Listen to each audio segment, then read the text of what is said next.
this is Matt Boldy, and you're listening to Locked On Wild. You're Locked On Wild, your daily podcast on the Minnesota Wild. Part of the Locked On Podcast Network, your team every day.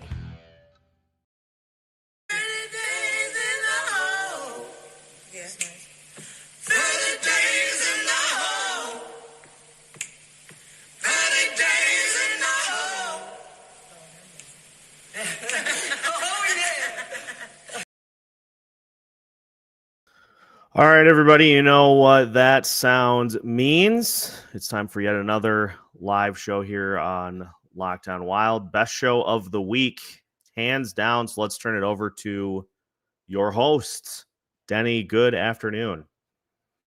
And good afternoon to everybody, and welcome to What the Hell Are You Smoking? Today's show, we're going to talk about the officiating, or lack thereof it. And I'm going to talk about Bill Guerin and what he does best. And that's re-signing our good players to good contracts. And Seth is going to read off all that good stuff. And I'm going to go over some of the names that Billy has signed since he started in 21. And other than that, I had a few fans who have to understand that 2 lines doesn't get you to a Stanley Cup.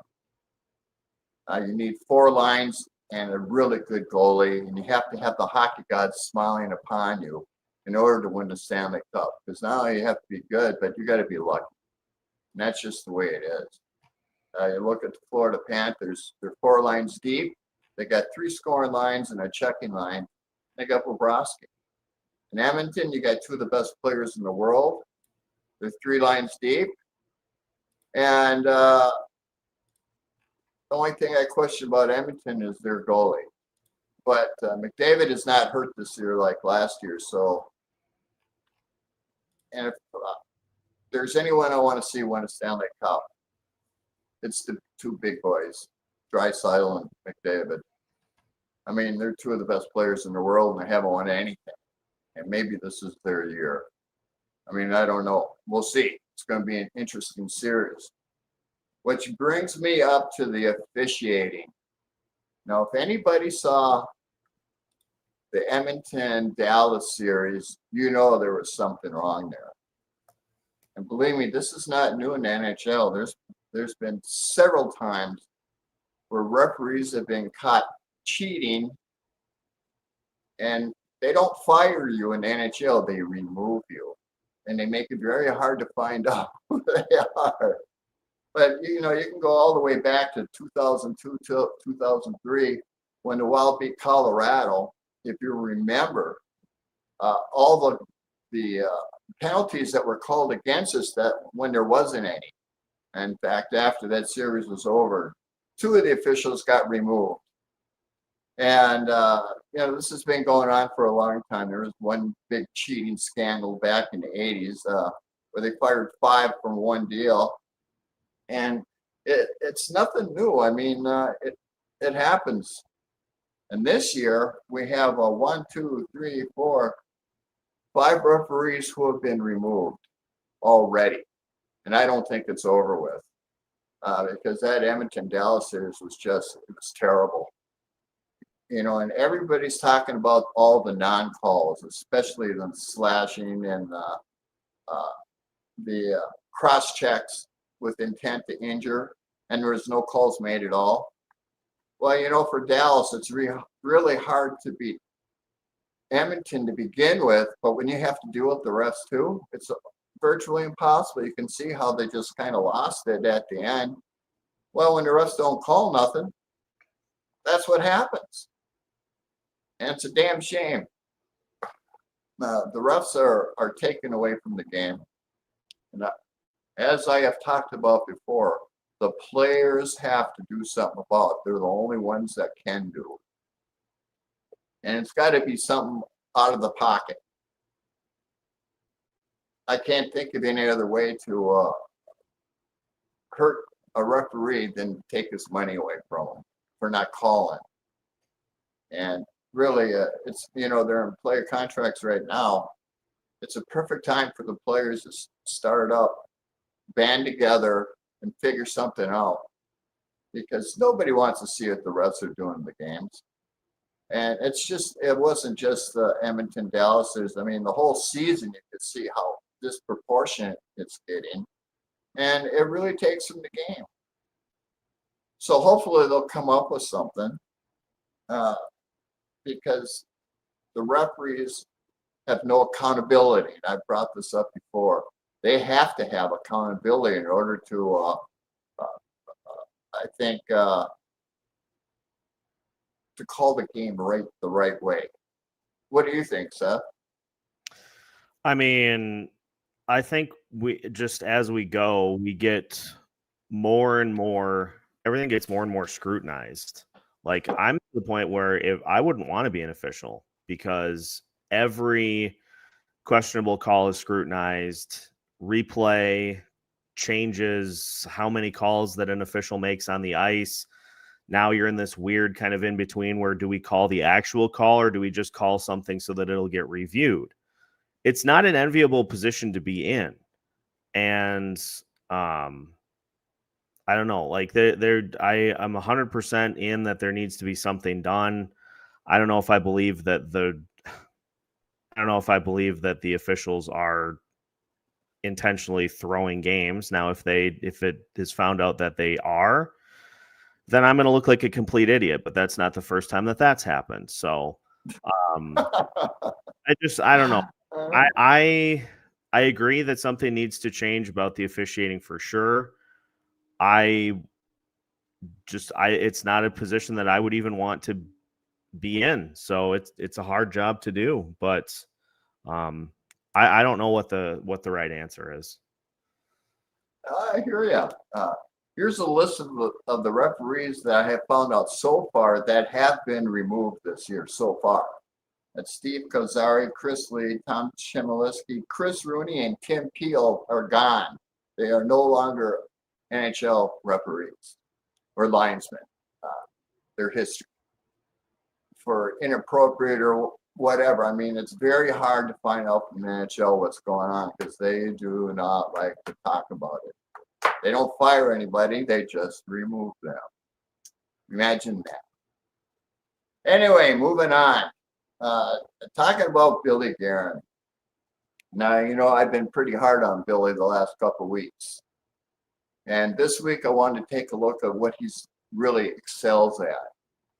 And if you, Seth is going to go over the numbers, but he's very good at re-signing our core players with good contracts. Good for them, good for us. And, you may, I know everybody's Spurgeon Brodeen haters and they think they're too old and so on, but realistically, they're good contracts. They save the Wild money. And he's exceptionally good at re-signing them. So I'm going to let Seth go over the actual value and what they signed for and how much they're saving. Go ahead, Seth. Yeah. So based on The Athletic, they do their player cards once the season is over.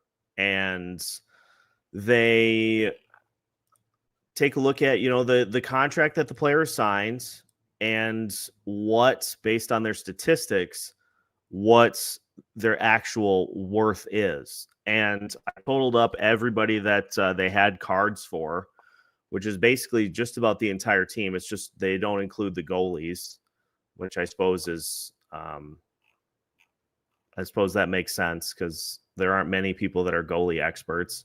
But all told, the Wild are getting $16 million in surplus value from their roster. That's not too shabby. Now, Kirill Kaprizov is signed to obviously a $9 million deal. He is playing at a $14.9 million value on, like, if he went to the open market and signed a deal based on what he's worth, it'd be $14.9 million. Very good. He's operating at a sizable surplus. Matt Boldy's playing like an $8.6 million player. He's obviously signed to a $7 million deal, so that's net positive of 1.6. Joel Eriksson Ek $7.8 million player. Even in an injury season for him, his salary is 5.3.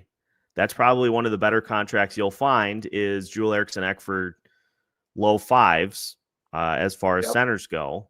So there's another 2.5 for you. And even the players who are signed to higher level deals, like Jared Spurgeon is making 7.6. He played at a $7.8 million value.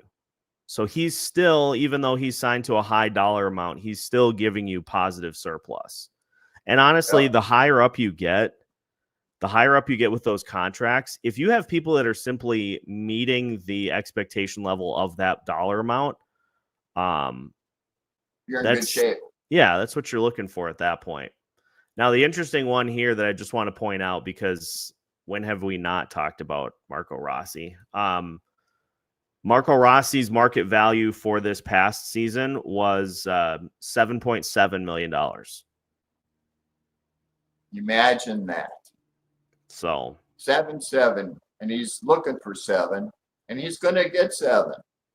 Some team's going to give it to him. You know, I think is going to happen with Rossy, and this very well could happen. He's going to get offer sheeted. Bill is going to get a first, second, and third, and he's going to use those picks to get somebody. That very well could happen.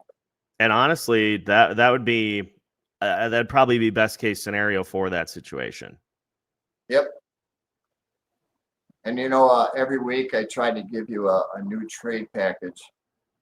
Well, I got to tell you, everybody that I look at that would help our team. You know, like I look at the Rangers this week, and Panarin, and who's their second line center? I forget his name. Well, there's just no money there. I mean, between the two of them, it's like $16 million. And New York would have to retain half of that at least in order to make a deal. So I didn't even put it up on the board. Honestly, I think Rossy, we might see a 1-for-1. Could be Peterka. That seems realistic, but I don't know. There's a lot of people interested in Peterka, so I don't see that happening either. You know, I just there's so many variables looking at these trades, and I hate doing conjecture, and I still stand by my first two because I think those are really the best. And you know, when I brought up my Tage Thompson deal, I want everybody to think about this. When Eichel got traded from Buffalo to Vegas, you have to remember Eichel wasn't even playing. He had something wrong with his neck, is what I remember. He had, I recall correctly, he had I think he had a vertebrae fusion. Right. In his neck. That was a 4-piece trade, and he wasn't even playing. Now, just think if he was having a 100-point season, you could add 2 more players to that, which is what my offer is for Tage Thompson is 6 players. Because that's what it takes to get a great player. Because you got to look at the other team's position. Are we going to be better with this offer or better keeping Tage? It takes a lot to swing it one way or another, either way. And although I don't think it's going to happen, you don't know unless you ask. Yeah. And the same with the Islanders. Now they got a new coach, and they want to change things up. That's why I picked them, simply because they would be good fits for us. Anders Lee, you know, a lot of people say, oh, he's 34, he's too old to play. No, he's not. He's 34. He's in excellent shape. You know, all you kids out there, you got to understand, 23, 24-year-olds, they don't win cups. They're damn lucky to be on a team, and that's only because they're excellent. But you can't win without skilled, professional old-timers, as I call them. I mean, you got to have a balance. For an NHL team, I think the max you should have is 5 rookies on a team at one time.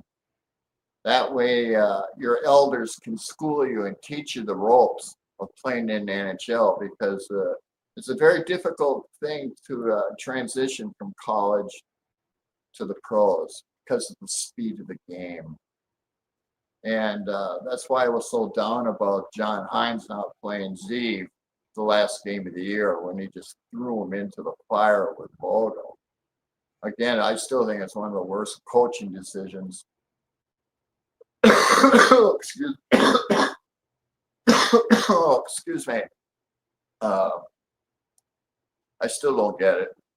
You know, especially when you look at how good Z played after the first 2 games in the championships there. He took over the series. It was his play that scored the winning goal. Think about that. And he's not good enough to play for us. I know it's a coaching decision, but it's a poor coaching decision, period.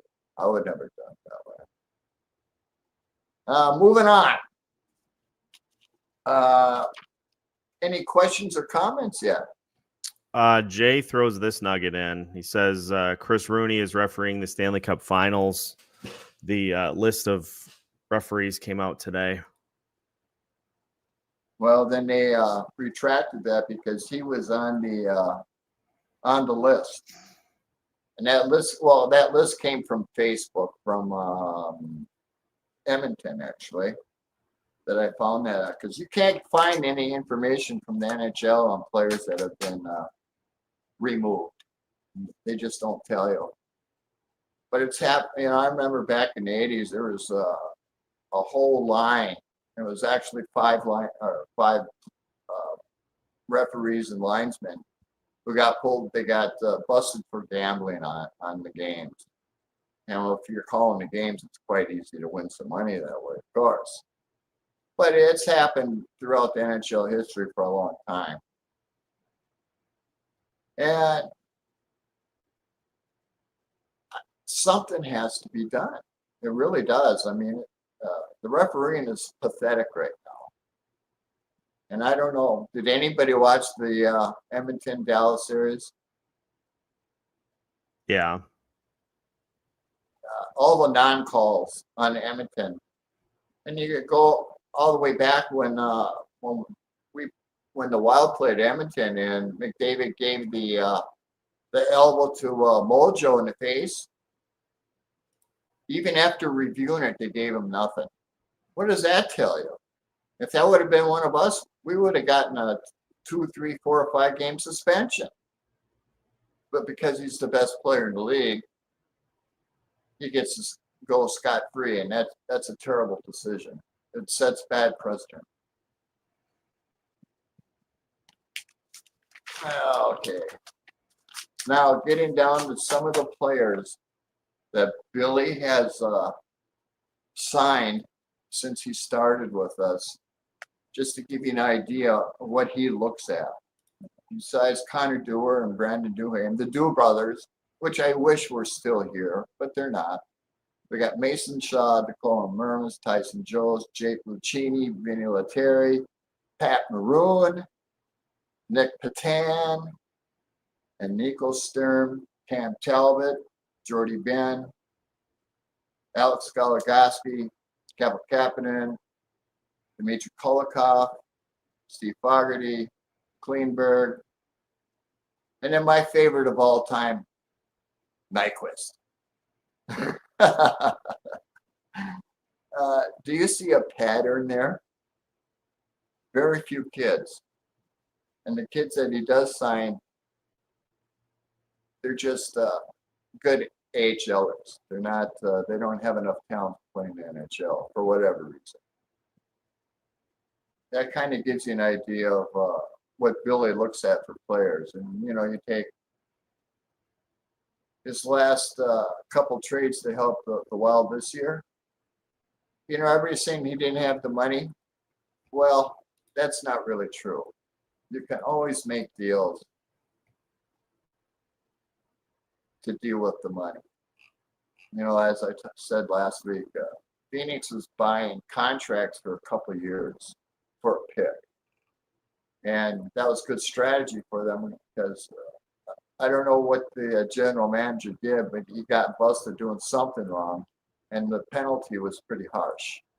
And the only thing they could do is buy contracts to get better, which actually I think Utah is going to be a surprise team next year because they just signed a couple of Russian players that they drafted in 23, I think, isn't it? I'm not sure. But Utah's going to have a hell of a club. They still need a leader. I mean, they need a veteran to run the show because they're all young kids. But they've got so much talent building up. They're going to be a surprise team in my estimation for next year. Any more questions? Yes. Keith wants to know what you think about the Dallas Jake Ottinger, Pete DeBoer situation. Well, they're not moving Ottinger. I guarantee you that. You know, goalies sometimes have bad games, and just because it was in the playoffs, it happens. You know, how many times do goals get scored on the first shot of the game? It actually happens a lot more than you think it does. And in his case, it was 2 shots, 2 goals. I don't know if you can blame it all on him or if he just wasn't ready, but to pull him when he's the one who got you there, it didn't help him win, of course. You know, all the non-calls on Edmonton really made a huge difference. But I could see DeBoer going. I think that's a fence that it's going to be hard to mend. I don't know. What do you think, Seth? I agree. I mean, this is kind of the Pete DeBoer experience. He goes to a place, and after about 3 years, he kind of wears out his welcome. And I don't know, like, it's going to be, I feel like it would be a pretty easy call for their GM if Ottinger said, well, I'm not going to play with that coach, so it's either going to be me or him. I feel like the GM would say, okay, I know what I need to do. Well, you know what the old saying is, coaches are hired to be fired, and that's really true. You can't fire a team. The only thing you can do is fire the coach. And let's we need to point out as well the defense that Dallas had in that game. That decor was atrocious. Yes, they were. So for the most part. To just, to throw that all on the goalie, and this, we run into this here. Like, we run into this, every team runs into this. And that's why I use expected goals as kind of a barometer, because if the expected goals is low and there are a high amount of goals given up, then my head immediately turns to, okay, were they soft goals given up? Was it the goalie's fault? If you have a high expected goals against, like in the 4s or the 5s, then the offensive team that you're playing against is getting basically whatever they want. And that, again, is tough for a goalie to make all those saves. I would put it more on the defense and just Dallas in general in that series. Like, they were really not, after game 1, they really were not ready to be in that moment again. And when you look at all the non-calls, I mean, look at all those slashing calls that weren't called. I mean, even the announcers for the game couldn't believe they weren't called. That's getting pretty bad when the announcers say something, because they try to stay, 50-50. And I don't know if you saw any of them, but the 2 games I watched, it was just ridiculous. Something's got to be done about the refs. I've talked about it before, and hopefully the players will understand they're the only ones that can change it. And really, because the owners don't care. Edmonton and Florida is going to be a good matchup, but who are you picking? Edmonton or Florida? I think at this point I would tend to lean more to Florida, but Stuart Skinner has more than battled back in the playoffs. Like, big credit to Edmonton's head coach, Chris Knobloch, for not panicking with him and instead doing a rare thing in the postseason to show faith in your player to figure it out. and he more than has. So if he can play at that type of level, it should be a series. I do think it's going to go long, but I'm going to go Panthers. And I'm going Edmonton. Not because I think they're a better team, but because I want to see McDavid and Draisaitl win something before they're done. Because it's so hard to win a cup. And, last year, McDavid was so hurt he could barely skate last year in the series. This year, he's doing just fine. As we've seen, he's just a force to be reckoned with. Can't stop him.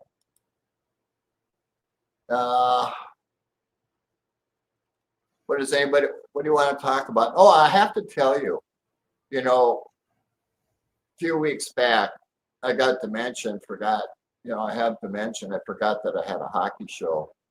And since I've been to the doctor and I'm taking vitamins and some kind of drug I can't pronounce. My last show and this show, I don't even have notes. So my mind is working. I'm a little slow talking because I have to assimilate my mind first before I can, and it's just being natural. But my mind is coming back, at least for now. And the doctors say it could leave as fast as it's come back. But for now, I'm getting back on track. And thank you, everybody, for all the kind words you put in for me, because I really do appreciate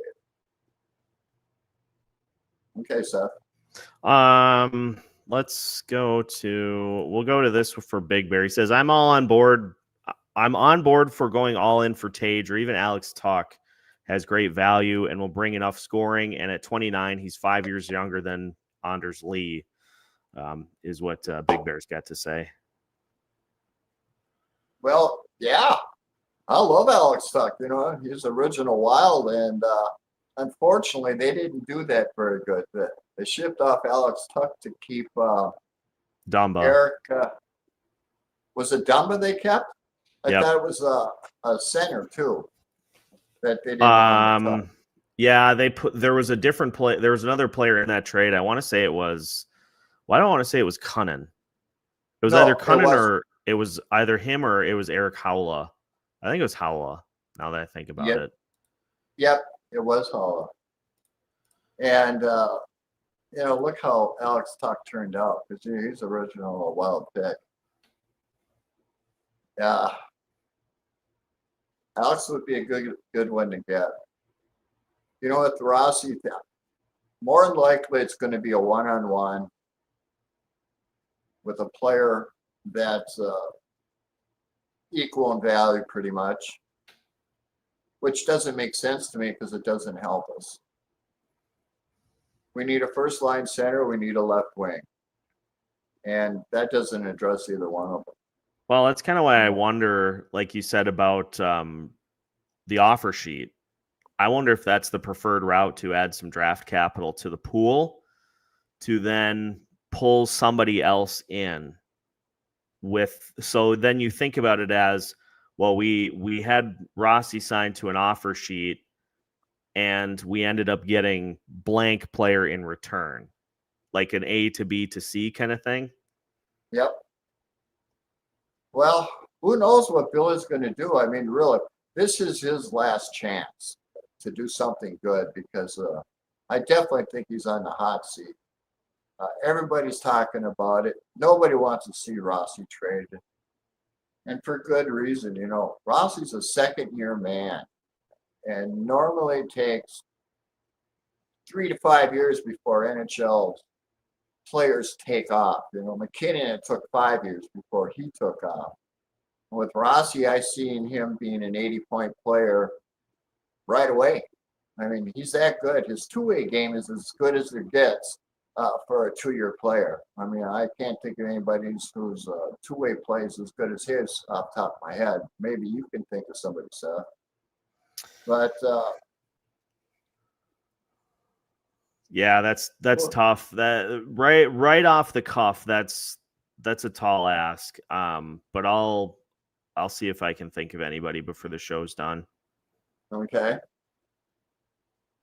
Any more questions or comments? Yes. Let's get to them. That's what this show's about. Keith follows up with the Stars in a really bad cap situation. Do you see the Wild getting closer to competing with them next year?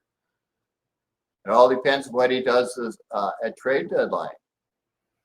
I mean, he's got some money to spend, and let's see what he does with it. I'm really hoping that they take Matthew Barzal and take a look at what he could provide for us.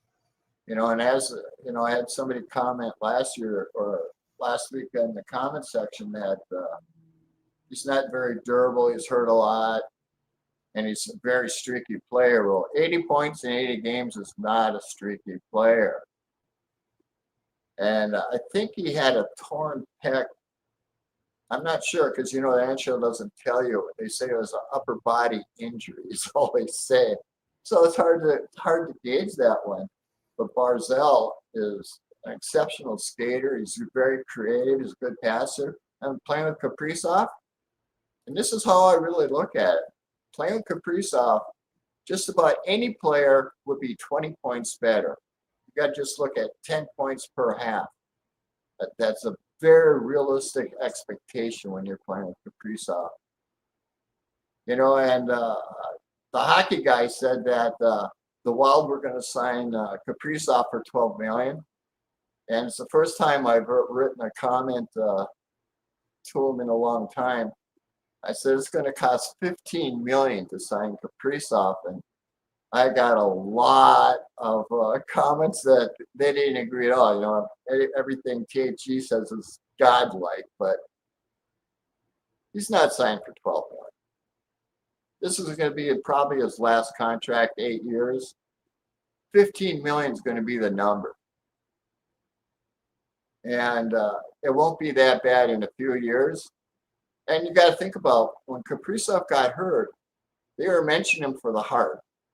He was the best. He was playing the best hockey in the NHL when he got hurt. And, I know the score sheets for averaging out for what he did for the first half, I don't really look at it because that doesn't count all the games where he's going to get 2, 3, 4 points a game, which were going to be several. I honestly think he was going to get at least 120 points last year if he didn't get hurt, and he would have if he didn't get hurt. So I think $15 million is a good deal for him. Oh, excuse me, and a good deal for us, especially with the cap going up. Yeah, his deal is gonna be just I don't know. It's the same thing as in the NFL with the quarterback contracts. Is you have the biggest one until the next big player is due their money, and so Kaprizov will sign his deal, and within a year he'll be like a top 5 paid player in the league. Like that's just how the process works. Exactly, but I think $15 million would be the highest paid contract this year, right? Yeah. Yeah, and I think that's what it's going to take to sign him. I really do, and I've been saying that for months. The way I look at it too is 2 things. Is it worth paying him a little extra compared to what would happen if you don't pay him at all? Like that's the trade-off. Are you willing to maneuver a couple $1 million on your roster to him that you would sign elsewhere, as opposed to the PR hit you would take if he signs with somebody else and does not come back? Well, I can tell you this: if Billy doesn't re-sign him, he's lost his position, and there's no question in my mind that'll happen. And a lot of people are against our owner, Craig Leopold. But I'm going to tell you something. He spends the money. And that's all you can ask from the owner is to spend the money. I mean, you look at the Anaheim Ducks. They're owned by Disney, and they're one of the very cheapest teams in the NHL. And that's just how they operate. And would you like to have a Disney as your owner? Hell no. I like Craig Leopold. Because he does spend the money. And he wants to win just as bad as we do, believe me. Yeah, he cares about the product, which is more than you can say for half the rest of the owners in the league. Yep. I mean, look at Buffalo, what they go through. They're in constant chaos. The Pagulas. I was talking with a friend about the whole Tage Thompson thing, and they're like, "There's no way the Pagulas would let Tage go." And I'm like, "Are you kidding me?" They probably, when they had like after the season dinner, if they even do that, to talk about the direction the franchise is going, they probably made Tage pay. Yeah, I have not heard very good things about the Bruins. I got to tell you that, right or wrong. And they're in a constant influx. Now they just hired Jarmo. And he's got a pretty good hockey mind too. Kevin Adams, he's a pretty good hockey guy. We'll see what happens. But, the reason I picked them is because they are in flux. And if you could get Tage Thompson, that would put us in the Stanley Cup contenders just like that. And a lot of you guys, I got a lot of comments about we're emptying our farm. Well, let me tell you this. And if you really look at it honestly, after the top 7 or 8 players, none of those players down there are ever going to see any time with the Minnesota Wild. They are assets. And you use assets to acquire players like Tage Thompson or Barzal. It's not emptying the farm. You're just, to be a winner, you got to take chances. And you look at what Florida did to get, what's his name from Calgary? Kachuk. Chuck. Look what they gave up to get to Chuck. Most people thought it was overpaid. Well, it's because of Matthew to Chuck that they're in the Cup Finals for the 3rd year in a row. I mean, everything Florida does turns a goal. And hopefully it's Minnesota's turn. We'll see what Billy does. I mean, I don't have high hopes, but he does have one last chance. Yeah, I've been pretty adamant that I'm calling this a prove it year for both guys, because now the cap constraints are no longer a thing. Like you have been handed the rest of the deck, and now we get a chance to see what is done with it. Excuse me. And so I am reserving judgment until the season is finished. It's going to be very tough to do, but I am committed to waiting until this next season is done, until I bang the gavel, so to speak. I hear you. And also, go ahead. We got a good one here from Brian, but I'm going to need a little clarification from Brian, I think. He says, what are some of the prospects we can expect in Iowa next season? I'm assuming what he means is what are some of the prospects we can look forward to in Iowa this season? And if the season doesn't start in the right direction, do you think Brett McLean will get fired? Well, how much longer do you want to be in last place? He's in over his head, plain and simple. And I'll tell you who they just signed that I'm extremely high on. And that's Riley Heidt. And his only problem last year wasn't big enough. Just like when Rossy first got here, when Rossy gained 15 pounds of muscle, he became an NHLer, and it's the same thing with Riley Heidt. And from everything I can read, it looks like he's gained 10 or 12 pounds of muscle. So he's on the right track. And if he does the Rossy thing again, you may see Riley Heidt on the big club rather shortly, because that kid is phenomenal. He's got moves I've never seen in hockey. And after watching hockey for 60 years to say something like that, that's impressive. His biggest problem is he wasn't strong enough or big enough, and he's getting checked off the puck too easy. And that's why he got sent back. And he should have been in AHL, where the Iowa club last year, but because of his age, it was prevented. But yeah, I'm really high on Riley Heidt, and I can't wait to see what he looks like in training camp, because he's going to be a spectacular player. He's got more talent than Rossy. And you know how high I was on Rossy when he first got here. And the problem is Riley Height is not big either. He's not 6'2", 6'3", 6'4". And, you know, I think Judd and Billy got to figure out something, because Billy wants just big players, and Judd Height gets the best players that he can.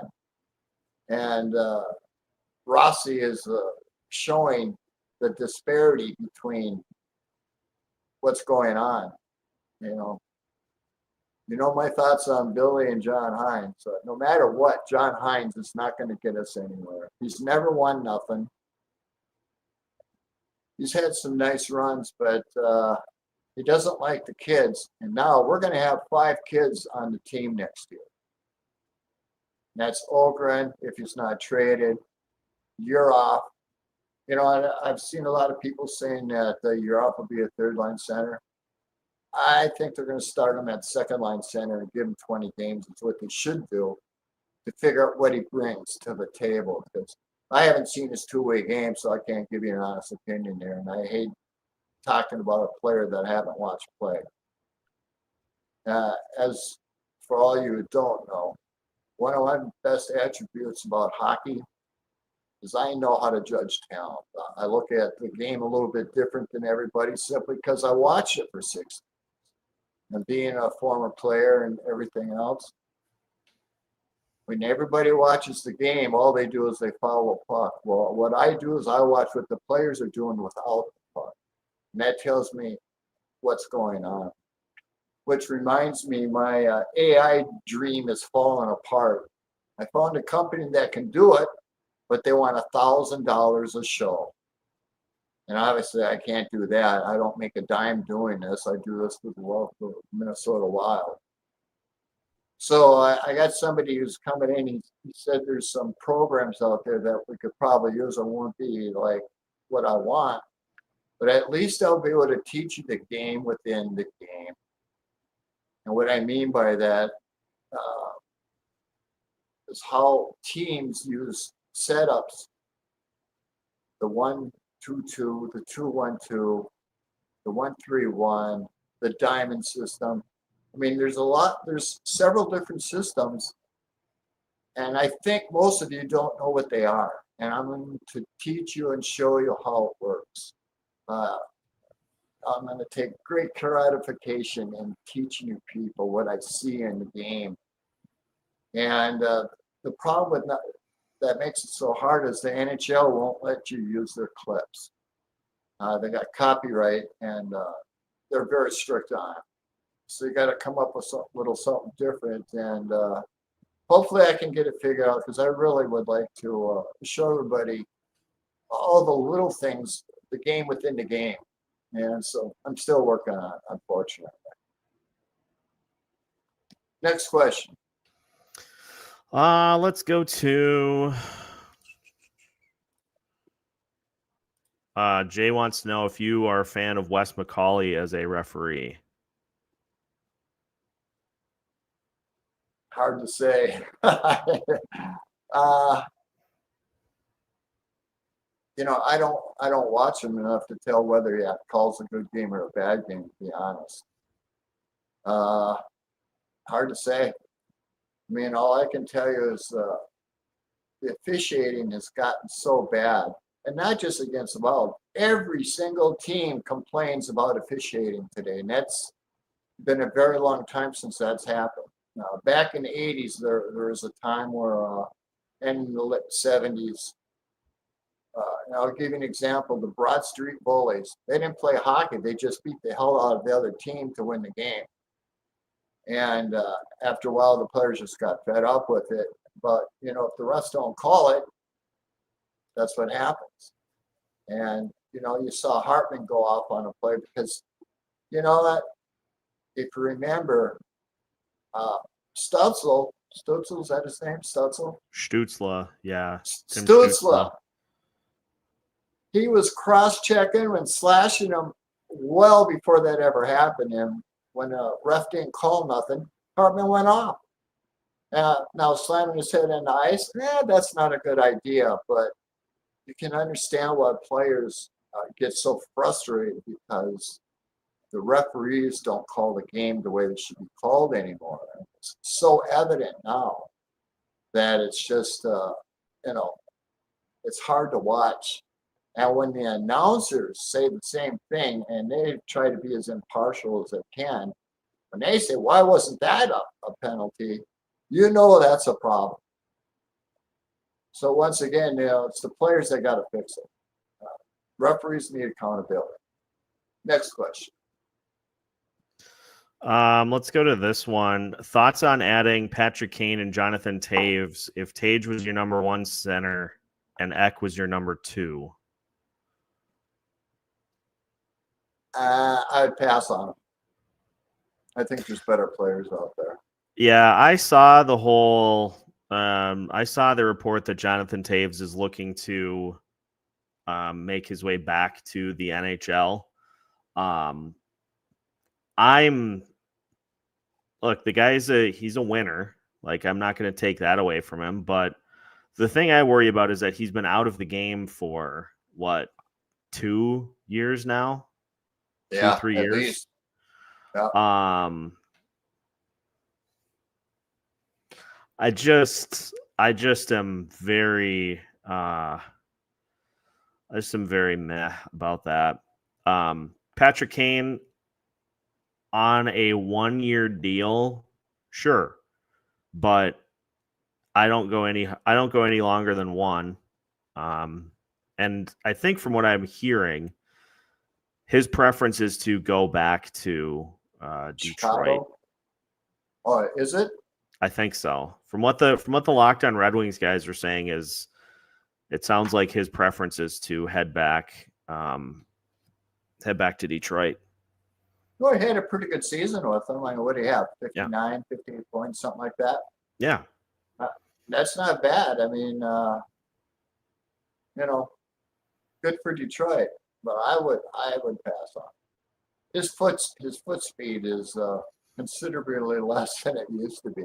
How old is he now? He's got to be like 36. Let me just pull it up here. For me, the cutoff date is 35. When you hit 35, that you're at the end of the road. And of course, there are players that are exceptions to the rule. I mean, you look at Zuccarello, he's 37.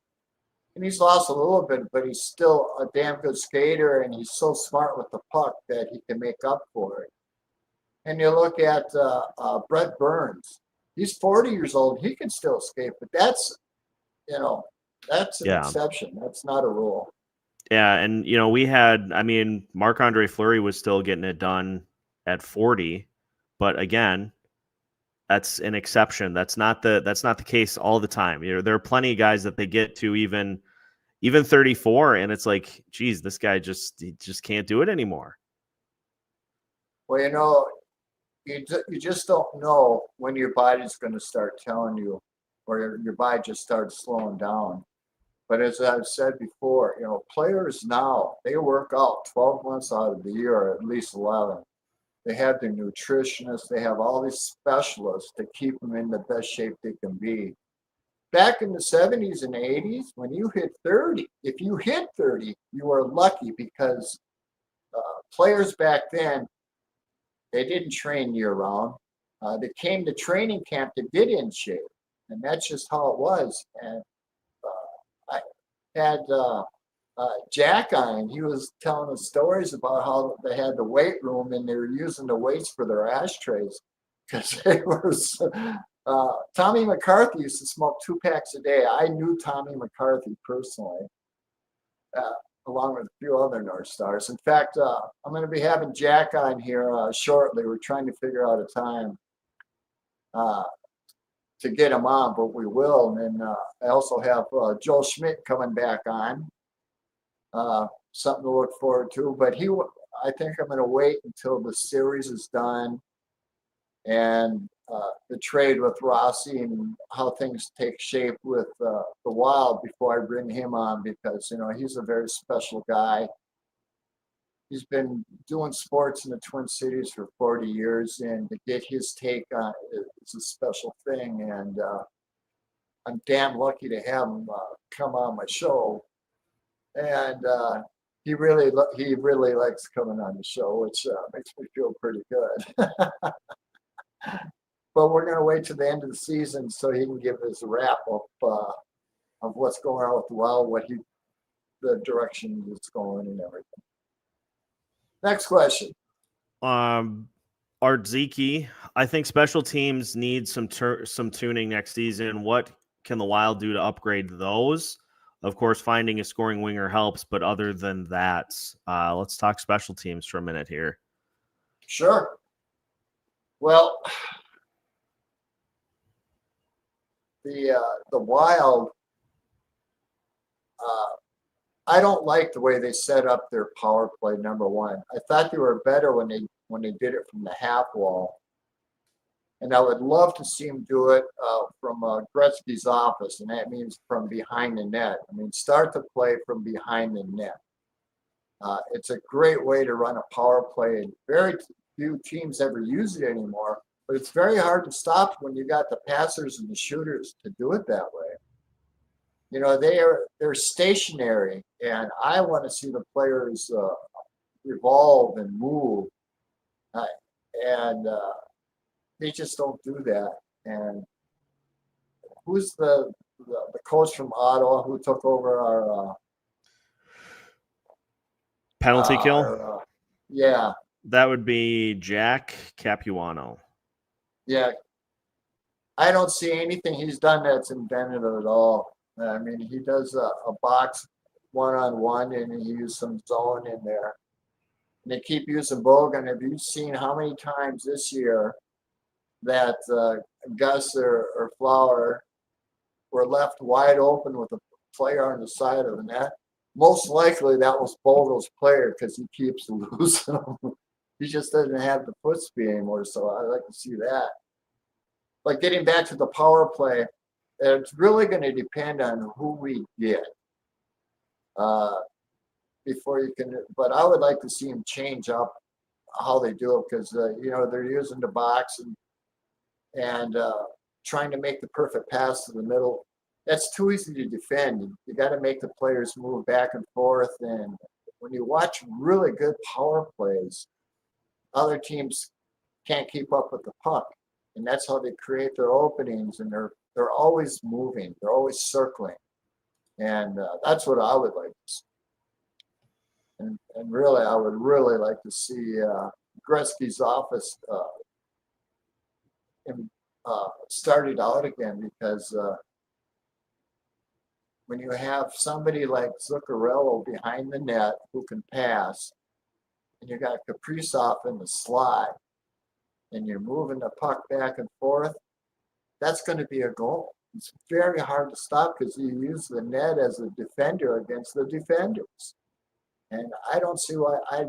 Honestly, I don't know why NHL teams don't use it more because the Edmonton Oilers use it to perfection. So I hope that answers your question.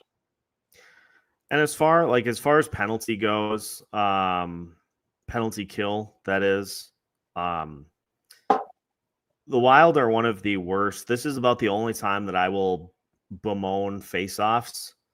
The Wild are one of the worst faceoff teams in the penalty kill in the NHL.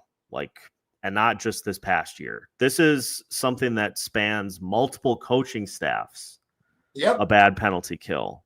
The year that Philip Gustafson should have been in Vezina contention. The reason the penalty kill was even borderline decent was because he was just playing out of his mind. In 2021, 2022, the year they scored just a crazy amount of goals. The reason that we didn't talk about the penalty kill that year was because the Wild just annihilated people in 5-on-5. So yep. You're destroying teams in 5-on-5. If they get power play goals, it's like, well, who cares? They're still down 5-2. Like, big whoop. Yeah. Now that the offense has kind of started to regress and has started to become reliant on a couple of different players, now is when you notice it. Because a lot of these games, you don't have the margin for error to win by 2-3 goals like you did previously. So every time somebody scores a special teams goal against you, it is likely going to lead to you either being tied or losing the game.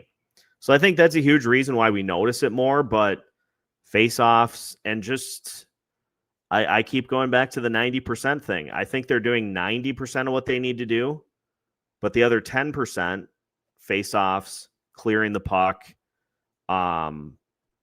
moving players out from in front of the net for those quick tap-ins, that's where you go from being borderline bad to borderline good. So if they can shore that stuff up, I think they'll make steps in the right direction, but that's easier said than done. If it was just one of those things that they needed to work on, yeah, great. You can fix that in an off season. But the fact that it's all three at once, easier said than done. Well, to give you an example, when Gus Bus had that spectacular year, he had a 931 save percentage, which was absolutely elite. Just the kid from Boston had a 933. That's why. And Gus only had 39 games, and you've got to have 40 games in to qualify. Yeah. And if you remember, it was the Dew brothers on the penalty kill. And the thing I liked about that is they were both extremely quick, and they would really force the issue. And they had 23 breakaways that year where they scored 8 goals. And we don't have anything like that today. I mean, I love the Dew brothers. I wish they were back with us. And now getting to the face-offs. Now, I've told you for months now, Brock Nelson is coming home, and we will see shortly. He's going to sign with the Minnesota Wild. He's going to finish his career here. I hope it's no more than a 2-year contract, 3 at the very most. He's made a lot of money. He knows the Wild position. If they give him, I don't know, 3, 4, 5 million for a couple of years, I'm good with it because he'd be our best face-off man, number one. He's still productive. Yeah, he's getting older, but he's still a damn good player. You got to get away from the kids taking over everything because the kids aren't good enough to do it. You've got to have your veterans. You've got to have a mix. And, we're going to have year off and Olgren and Zibuim and Jurasek and Wallstead. That's the perfect mix. And Billy's he's really at least 2 pieces away from having a very good team. And depending on what he does, he could be the savior, or we could go for a cup run, or he's going to be run out of town for who he signs. I mean, it really is that position right now, I think. And hard to say what's going to happen.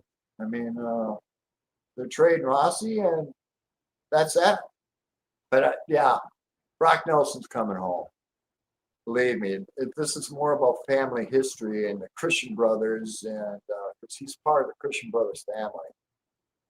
And it's just something that's been inbred with their whole family for years and years and years. I think about Minnesota hockey and how big the Christian brothers are, and they're Squaw Lake gold medal back in '64, I think, and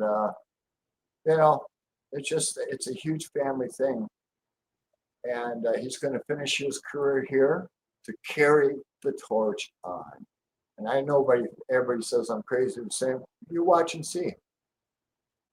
That's just my little tidbit insight on the game, because there's no other reason for Billy Guerin to take Brock Nelson over Tage Thompson for the championship for the 4-nation deal. There's no reason to pick Brock Nelson over Tage Thompson. He did that so he could talk to him face to face. I firmly believe that. I mean, I've seen stuff like that before. Lou Nanny used to do a few things like that. He's talked about it. And that's just how it works. And, Brock Nelson is big. He's lost a step. But, he had 13 points in 19 games for Colorado. He's still productive. Be our best face-off, and he'd be our best fourth-line center. I can tell you that we've ever had, and that's where he should be. But like Seth thinks he might be second line. I don't think so. Europe is going to get second line center. Eck will be first. And we'll see. They got to give Europe 20 games to see what he brings to the table. Not just a couple, but really, you got to give him 20 to see what he brings. Then you change accordingly. That's just, of course, that's just my view, but that's how I look at it. What do you think, Seth? I agree, although my point with putting Nelson as a fourth line center, he's not coming here for that. That's my thing, is that some team out there is going to offer him. If that's your selling point for the Minnesota Wild, he's going to go back to Colorado, or he's going to go somewhere else, because you don't want to, like, he's just not that type of player. I mean, would he be a third line center on a deep playoff team like the Florida Panthers? You could put him as like a third line center on that roster, but that's because they have Barkov and Bennett and Reinhart and Kachuk and all those different guys that you can slot in front. We'll see what happens. Exactly. We will see what happens, because 1 month from today. Yes, I know it's going to be cool as hell, because I'm telling you, Europe's contract stipulates if he doesn't like what's going on, he's going back to Russia, and they're not going to do anything to piss him off. That would be a big ink stain for Billy to sign him, and then Hines not playing. It was a very smart thing for Yoff to do it that way. Because, Hines has said several times he doesn't like the kids because he doesn't trust them. That's why he's not a good fit for us, because we got all these rookies that at the front door waiting to play. And next week, I'm going to be talking about the Iowa Wild in depth and what's going on down there. And I found out some interesting things, and I'm hoping, to have some people from Iowa on the show to talk about it, because, as I've talked to Seth, they get players to teach the kids how to play. And I don't know if it's good or bad, but when you've taken, last place 2 years in a row, I don't think it's working. Brett McLean is in over his head. And even Billy said that he made some mistakes as a rookie coach. Well, you don't want rookie coaches that make mistakes in Iowa. You want very good coaches who can teach the kids and coach them up. So hopefully I'm going to have a player, even a couple Iowa people on the show next week to talk about what they think of it. Iowa, because they're regulars down there. So I'm working on that too. And with that, any more questions, or are we wrapping her up? I think that's a good spot to leave it for this week. Okay. Well, everybody, thank you so much for watching the show and putting up with my slow response from mind to speech, but I am getting better. I haven't used notes for 2 weeks in a row now, and I think I'm a little better this week than I was last week. And, thanks for bearing with me and all the kind words. With that, we'll see you next Sunday. Thank you.